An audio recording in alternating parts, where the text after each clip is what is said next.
আজিকালি যাৰে অলপ টকা পইচা হৈছে নে মই কোনো শিক্ষিত অশিক্ষিত বুলি ক'ব নাযাওঁ, কিন্তু যিয়ে ফিজকেইটা বহন কৰিব বিচাৰে পাৰিছে তেওঁলোকে ইংৰাজী মাধ্যমত পঢ়াইছে। মোৰ জোনাইত এখন ইংৰাজী মাধ্যমৰ আদৰ্শ বিদ্যালয় আৰম্ভ কৰিলোঁ।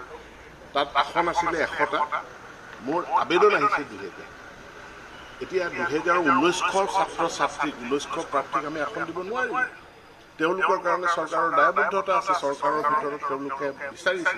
গতিকে এতিয়া আমি ইংৰাজী মাধ্যমৰ আদৰ্শ বিদ্যালয় কৰিব বিচাৰিছোঁ। আমাৰ কিবা মন গৈছে তাৰ কাৰণে নহয়, ৰাইজে দাবী কৰিছে সেইকাৰণে। আৰু ৰাইজৰ দাবীটো প্ৰমাণিত হয় 100টা চিটৰ বিপৰীতে 2000খন আবেদনৰ জৰিয়তে অনুবাদ কৰা, শব্দ সৃষ্টি কৰা, ইয়াৰ এটা ডাঙৰ অনুশীলন চলি আছে। গতিকে ই অসম্ভৱ নহয়, সম্ভৱপৰ নিশ্চিতভাৱে হ'ব।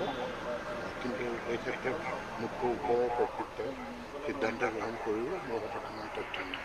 কেতিয়াৰ পৰা আৰম্ভ হ'ব নাজানো, মই সেইটো মোৰ আগত তথ্য নাই। আৰু এনেও আমাৰ চিকিৎসা শিক্ষা যিটো চিকিৎসা শিক্ষাটো আমাৰ শিক্ষা বিভাগৰ অধীনত নহয়, এইটো আমাৰ স্বাস্থ্য বিভাগৰ অধীনতে। তাতে নতুন এটা ডাইৰেক্টৰেট আছে, ডাইৰেক্টৰেট অফ মেডিকেল এডুকেশ্যন, যিটো শিক্ষা বিভাগৰ অধীনত নাথাকে। আপোনালোকে বাৰে বাৰে বিভ্ৰান্ত হৈ থাকে। আমিতো মানুহ বুলি ক'লে কোন মানুহ?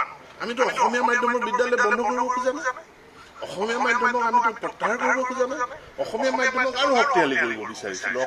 এতিয়া আমি আকৌ বুৰঞ্জী ভূগোল আমি অসমীয়া মাধ্যমত পঢ়িম, বড়ো মাধ্যমত পঢ়িম, বেংগলী মাধ্যমত পঢ়িম। কিন্তু তেওঁৰ মূল কথাটো হ'ল যে ইয়াৰ লগে লগে ইংৰাজী ভাষাৰো ব্যৱহাৰিক প্ৰয়োজনীয়তা আছে। উচ্চ শিক্ষাৰ কাৰণে ইংৰাজী প্ৰয়োজন, সেইটোও আমি কৰিম।